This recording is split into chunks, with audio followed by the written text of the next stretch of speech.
അസ്സലാമു അലൈക്കും വറഹ്മത്തുള്ളാഹി വബറകാതുഹു. ദുൽഫക്കർ ചാനലിലേക്ക് എല്ലാവർക്കും സ്വാഗതം. നിങ്ങൾ ഭീമാപ്പള്ളിയിൽ ഒരു ദിവസം വന്ന് നോക്കണം കേട്ടോ. നിങ്ങൾ ഭീമാപ്പള്ളിയിൽ വരുമ്പോഴത്തേക്കും കുട്ടികൾ സ്വർഗ്ഗം കണ്ടില്ലാത്തത് പോലെയാണ് കളിക്കുക.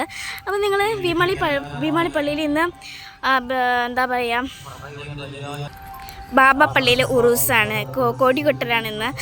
അപ്പം അതുപോലെ തന്നെ പാനിക്കടയൊക്കെ ഇതിൻ്റെ അടുത്തുണ്ട്, പാനിപ്പൂരി കട. പക്ഷെ നമ്മൾ അതിൻ്റെ അടുത്തോട്ട് പോകണമെങ്കിലും നമ്മൾ ഒന്നും വാങ്ങിക്കാനല്ല കേട്ടോ.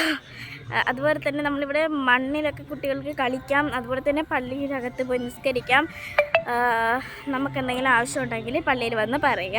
അതുപോലെ തന്നെ പള്ളിയിൽ നിങ്ങൾ സാധാ പള്ളിയിൽ പോകുമ്പോൾ എന്തൊക്കെയാണ് ചെയ്യുക, അതുപോലെ തന്നെ കിട്ടും. ഈ പള്ളിയുടെ പ്രത്യേകത എന്ന് വെച്ചാൽ ഒരുപാട് തരം പ്രത്യേകതയുണ്ട്. അത് നിങ്ങളിവിടെ വന്നതിന് ശേഷമേ അറിയൂ. അതുപോലെ തന്നെ ഇപ്പോൾ ഇന്നും കൊടികെട്ടലായതുകൊണ്ട് ഒരുപാട് ആൾക്കാരൊക്കെ വന്നു തുടങ്ങും. അതുപോലെ തന്നെ ഇത് പ്രത്യേകം മരമാണ്, ഇതിൽ ഒരുപാട് കാക്കകളൊക്കെ ഇരിക്കും. അതുപോലെ തന്നെ ഈ മരത്തിൽ പോലെ ഒരു മരമുണ്ട്, ആ മരത്തിലാണ് കാക്കകൾ, കൊക്കുകൾ എല്ലാം കൂടെയൊക്കെ വച്ചിരിക്കുന്നത്. ഇപ്പോൾ കറക്റ്റ് നമ്മൾ നിൽക്കുന്നത് പള്ളിയുടെ നേർ ഫ്രണ്ടിലാണ്. ഇപ്പോൾ ഇവിടെ ഉറൂസൊന്നും നടക്കുന്നത് കൊണ്ട് ഒന്നും കേൾക്കില്ല. അപ്പോൾ എല്ലാവരും ഒന്ന് അടുത്ത് കൊടികെട്ടിനും അല്ലെങ്കിൽ വിഴിഞ്ഞ ഉറൂസിന്,